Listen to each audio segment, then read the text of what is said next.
menjalani kehidupan bersama-sama.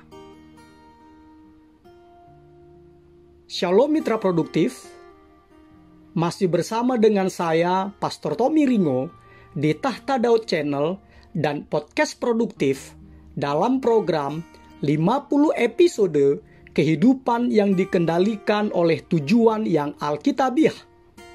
Untuk apa kita ada di dunia ini? Episode 18. Sebelum kita belajar bersama dan memulai perjalanan rohani yang mengasyikkan ini, mari kita memperkatakan dan merenungkan firman Allah yang tertulis dalam surat Kolose 3 ayat 15 terjemahan Contemporary English Version yang berkata, "Kamu masing-masing adalah bagian dari tubuh Kristus, dan kamu dipilih untuk hidup bersama dalam damai sejahtera." Dan juga firman Allah yang tertulis dalam kitab Mazmur 133 ayat 1 yang berkata, "Sungguh, alangkah baiknya dan indahnya apabila saudara-saudara diam bersama dengan rukun." Dari ayat-ayat tersebut kita diingatkan mitra produktif bahwa kehidupan dimaksudkan untuk dibagikan. Allah menghendaki supaya kita menjalani kehidupan bersama-sama. Alkitab menyebut pengalaman bersama ini sebagai persekutuan atau fellowship. Tetapi sekarang ini kata persekutuan atau fellowship telah kehilangan sebagian besar makna alkitabiahnya. Sekarang ini, kata persekutuan atau fellowship diartikan sebagai percakapan santai, bersosialisasi, makan bersama, nongkrong bersama, kumpul bersama, kongko-kongko, dan bersenang-senang.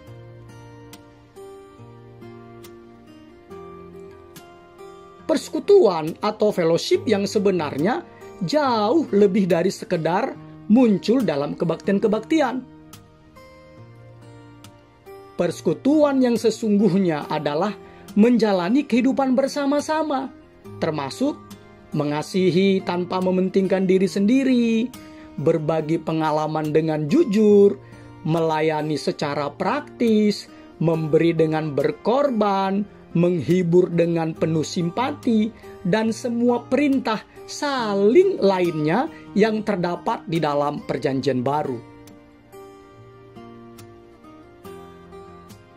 Dalam persekutuan, ukuran itu penting dan berpengaruh. Lebih kecil, lebih baik. Anda bisa menyembah dengan kumpulan orang banyak, tetapi Anda tidak bisa bersekutu dengan mereka. Begitu sebuah kelompok menjadi lebih besar dari sekitar 10 orang, maka akan ada seseorang yang berhenti berpartisipasi. Ini biasanya adalah orang yang paling pendiam. Dan beberapa orang akan mendominasi kelompok tersebut. Yesus saja memulai pelayanannya dalam satu kelompok kecil murid. Padahal ia bisa memilih lebih banyak lagi. Tetapi Yesus tahu dan memberikan teladan kepada kita bahwa jumlah 12 orang adalah ukuran maksimum untuk sebuah kelompok kecil jika Anda ingin setiap orang berpartisipasi.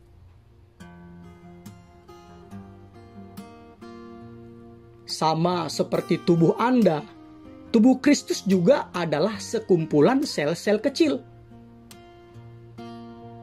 Sama seperti tubuh Anda, kehidupan tubuh Kristus juga ada dalam sel-sel itu.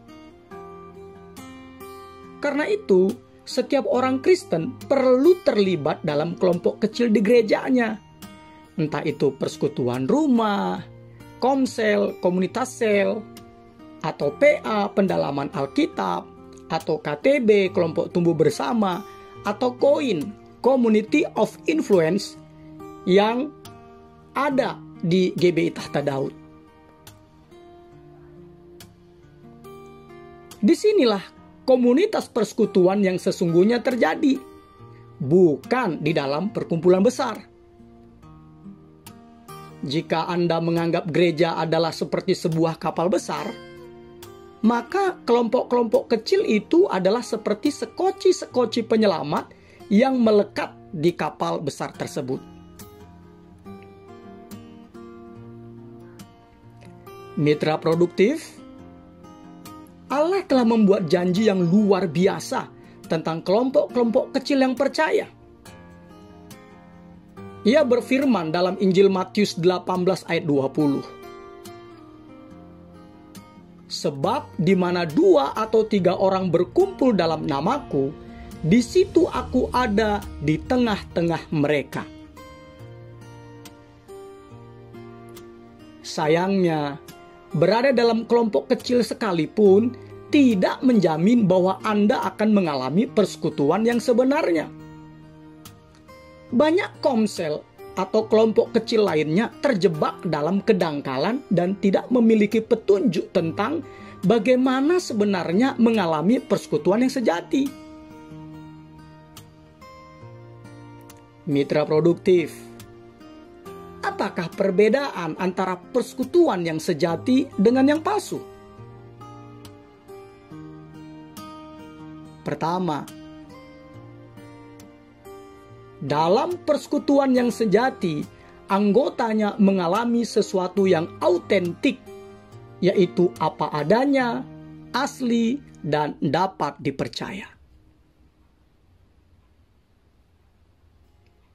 Persekutuan yang autentik bukan obrolan basa-basi yang dangkal. Persekutuan yang autentik adalah kegiatan berbagi yang murni dan tulus dari hati ke hati dan kadang-kadang membutuhkan keberanian. Itu terjadi ketika para anggotanya bersikap jujur tentang diri mereka sendiri dan apa yang sedang terjadi dalam kehidupan mereka. Mereka menceritakan luka-luka hati mereka, menyatakan perasaan-perasaan mereka, mengakui kegagalan-kegagalan mereka, mengungkapkan kebimbangan mereka, mengakui ketakutan mereka, mengakui kelemahan mereka, dan meminta bantuan dan doa.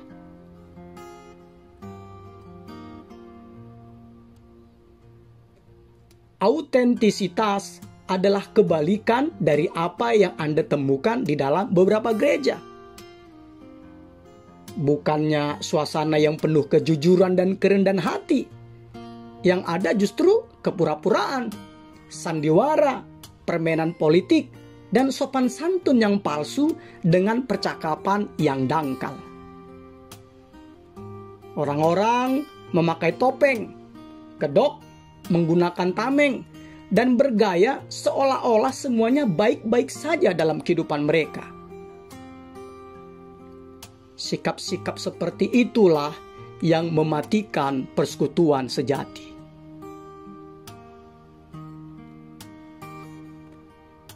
Mitra produktif, jika kita terbuka tentang kehidupan kita, barulah kita akan mengalami persekutuan sejati. Ingat, keterbukaan adalah awal pemulihan. Terbuka, bukan telanjang. Orang-orang dunia mengira bahwa keakraban terjadi dalam gelap, yaitu menyembunyikan perasaan-perasaan, luka-luka hati, dan kesulitan-kesulitan mereka. Tetapi Allah berkata bahwa persekutuan yang akrab terjadi ketika diungkapkan di dalam terang. Itu di 1 Yohanes 1 ayat 7-8. Kegelapan itu dipakai untuk menyembunyikan sakit hati, kesalahan, ketakutan, kegagalan, dan kelemahan kita. Tetapi di dalam terang, kita membuka semuanya dan mengakui siapa diri kita sebenarnya. Tentu saja, keautentikan memerlukan keberanian dan kerendahan hati. Itu berarti menghadapi ketakutan kita untuk dibuka atau diekspos, ditolak, dan dilukai lagi. Mengapa orang mau mengambil resiko seperti itu? Ya, karena itulah satu-satunya jalan untuk bertumbuh secara rohani dan menjadi sehat secara emosional. Seperti firman Allah yang tertulis dalam surat Yakobus 5 ayat 16a, terjemahan The Message. Biasakanlah melakukan hal ini. Akuilah dosa-dosamu satu dengan yang lain, dan berdoalah seorang untuk yang lain, supaya kamu dapat hidup bersama dengan utuh dan sehat. Kita bertumbuh jikalau kita berani mengambil resiko. Dan resiko yang paling sulit dari semuanya adalah bersikap jujur terhadap diri sendiri dan orang lain.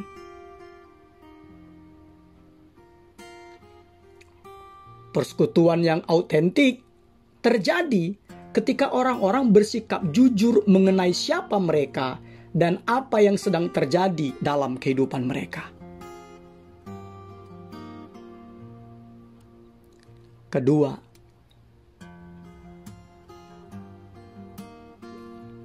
dalam persekutuan yang sejati, orang-orang mengalami kebersamaan. Kebersamaan adalah seni memberi dan menerima. Itu berarti saling ketergantungan. Seperti yang tertulis dalam surat 1 Korintus 12 ayat 25 terjemahan The Message. Cara Allah merancang tubuh kita adalah contoh untuk memahami hidup kita bersama sebagai sebuah gereja. Setiap bagian bergantung pada bagian yang lainnya. Kebersamaan adalah inti dari persekutuan. Membangun hubungan timbal balik, berbagi tanggung jawab, dan saling membantu. Seperti yang tertulis dalam surat Roma 1 ayat 12 terjemahan New Century Version. Aku ingin supaya kita saling mendorong dengan iman kita. Imanmu akan menolongku dan imanku akan menolongmu. Kita semua lebih konsisten dalam iman bila orang-orang lain berjalan bersama kita dan memberikan dorongan kepada kita.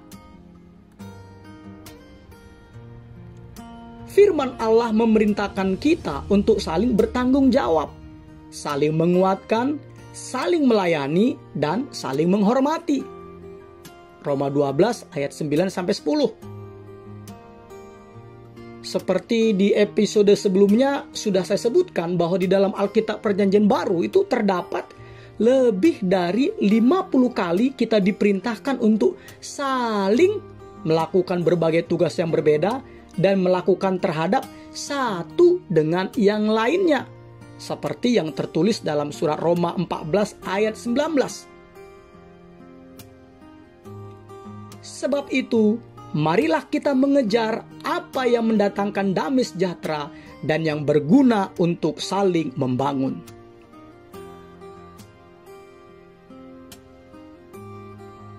Ketiga,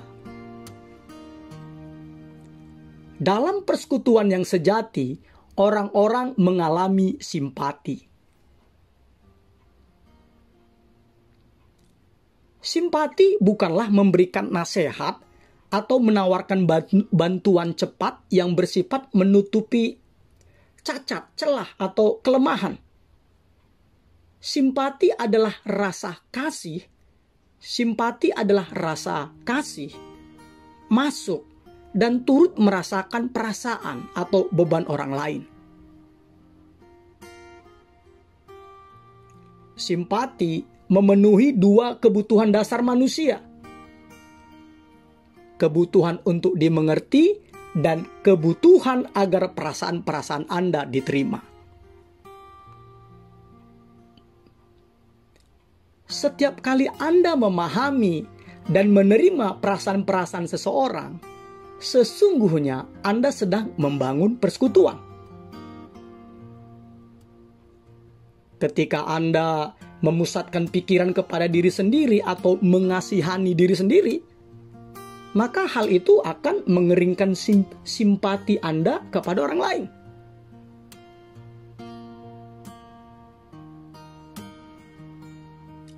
Ada beberapa tingkat yang berbeda dari persekutuan, dan masing-masing tingkat sesuai untuk waktu yang berbeda.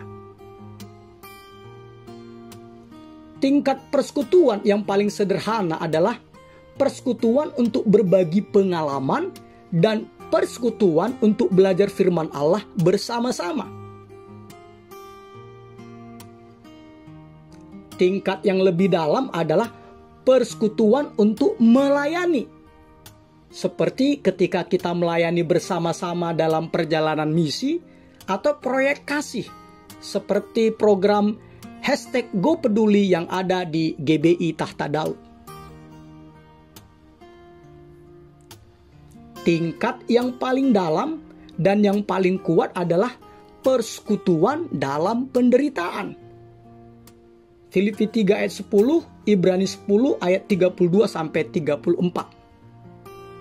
Di mana dalam persekutuan dalam penderitaan, kita ini mengalami rasa sakit dan penderitaan dan duka cita satu sama lain, serta menanggung beban bersama. Orang-orang Kristen yang paling memahami tingkat ini adalah mereka yang dihina, dibenci, dianiaya, dan seringkali dibunuh sebagai syahid, martir karena iman mereka. Bukan syahid seperti ajaran agama yang lain itu, yang membunuh orang-orang demi agama. Bukan. Kekristenan adalah kasih, bukan pedang, bukan kekerasan.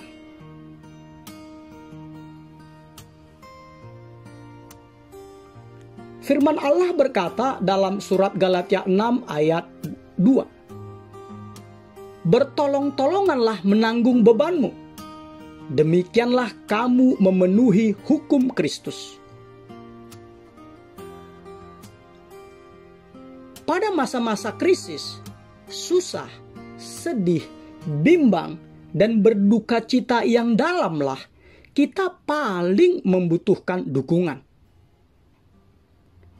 Ketika keadaan menimpa kita sampai kepada titik di mana iman kita mulai goyah, saat itulah kita paling membutuhkan teman-teman seiman. Kita memerlukan kelompok kecil. Kita memerlukan kelompok kecil teman untuk beriman kepada Allah untuk kita dan membawa kita naik melewati keadaan tersebut. Dalam sebuah kelompok kecil, tubuh Kristus nyata dan bisa dilihat. Kita merasa diperhatikan, meskipun kita merasa Allah itu jauh. Inilah yang sangat dibutuhkan Ayub selama masa penderitaannya. Seperti yang tertulis dalam kitab Ayub 6 ayat 14 terjemahan bahasa Indonesia masa kini. Dalam derita seperti ini, kudambakan sahabat sejati. Entah aku masih tetap setia atau sudah melalaikan Yang Maha Kuasa.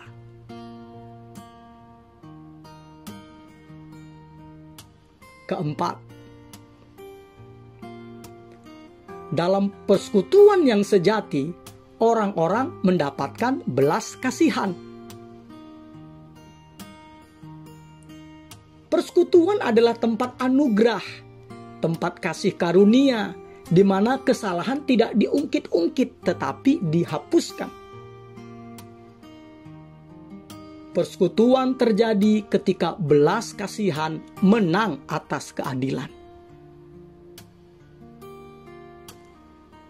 Kita semua membutuhkan belas kasihan, karena kita kadang tersandung dan jatuh serta membutuhkan pertolongan untuk kembali ke jalur yang benar. Kita perlu saling memberikan belas kasihan satu sama lain dan bersedia menerimanya dari yang satu dengan yang lainnya. Seperti yang tertulis dalam surat 2 Korintus 2 ayat 7 terjemahan Contemporary English Version. Ketika seseorang berbuat dosa, kamu harus mengampuni dan menguatkannya, supaya dia tidak menyerah dalam keputusasaan.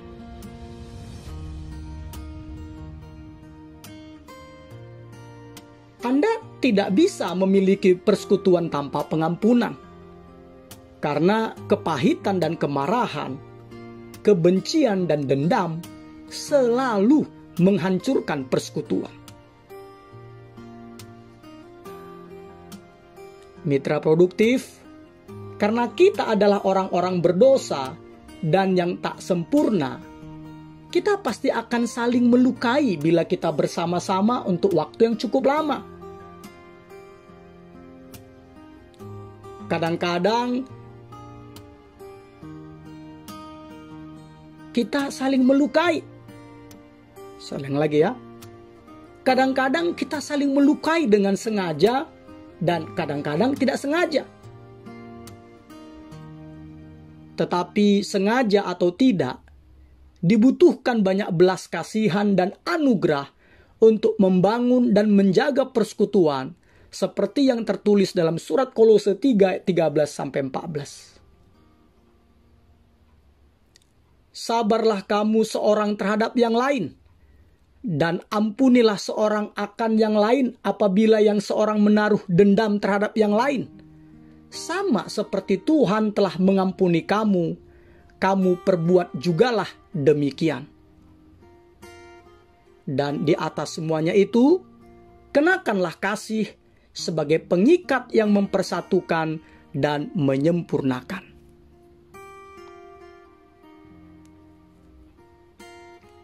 Mitra produktif, belas kasihan Allah kepada kita adalah motivasi kita untuk menunjukkan belas kasihan kita kepada orang lain. Ingatlah, Anda tidak akan pernah diminta untuk memaafkan orang lain lebih dari yang telah Allah berikan kepada Anda. Kapanpun hati Anda dilukai oleh seseorang, Anda harus membuat pilihan. Apakah Anda akan memakai energi dan emosi Anda untuk membalas dendam, ataukah untuk berdamai dan mencari solusinya? Anda tidak dapat melakukan keduanya secara bersamaan. Anda harus memilihnya, balas dendam atau berdamai. Banyak orang enggan menunjukkan belas kasihan karena mereka tidak mengerti perbedaan antara pengampunan dan kepercayaan. Pengampunan adalah melepaskan apa yang telah terjadi di masa lalu. Sedangkan kepercayaan berhubungan dengan perilaku di masa depan. Pengampunan harus dilakukan segera, entah diminta atau tidak. Kepercayaan harus dibangun ulang dan membutuhkan waktu. Kepercayaan menuntut riwayat kelakuan dan kinerja yang baik. Ketika orang-orang atau seseorang melukai Anda berulang-ulang, Anda diperintahkan oleh Allah untuk mengampuninya segera. Tetapi Anda tidak diharapkan untuk terus membiarkan mereka menyakiti Anda. Mereka harus membuktikan bahwa mereka telah berubah dengan berlalunya waktu.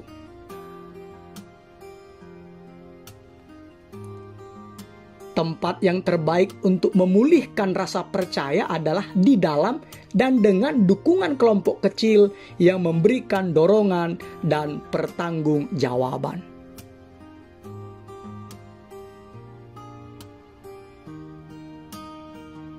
Mitra produktif, ada banyak manfaat lain yang akan Anda alami ketika menjadi bagian dari sebuah kelompok kecil yang berkomitmen melakukan persekutuan yang sejati. Itu adalah bagian yang sangat penting dari kehidupan Kristen Anda yang tidak boleh diabaikan. Lebih dari 2000 tahun orang-orang Kristen telah berkumpul secara rutin dalam kelompok-kelompok kecil. Jika Anda belum pernah menjadi bagian dari kelompok kecil atau kelas seperti ini, Anda benar-benar tidak akan mengetahui apa yang Anda lewatkan.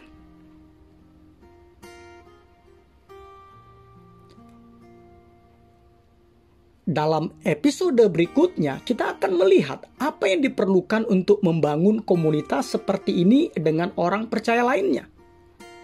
Tetapi saya berharap bahwa episode ini telah membuat Anda lapar dan rindu untuk mengalami autentisitas, kebersamaan, simpati, dan belas kasihan dari persekutuan yang sejati. Persekutuan yang sejati terjadi ketika orang-orang bersikap jujur terhadap diri mereka sendiri dan apa yang sedang dialaminya dalam kehidupan mereka. Episode 18. Berpikir dan merenungkan tujuan hidup saya. Nilai-nilai atau prinsip-prinsip yang harus kita pikirkan dan renungkan. Saya membutuhkan orang lain dalam kehidupan saya.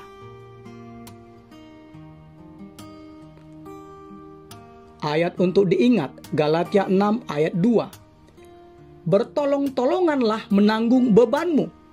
Demikianlah kamu memenuhi hukum Kristus. Pertanyaan untuk dipikirkan dan didiskusikan.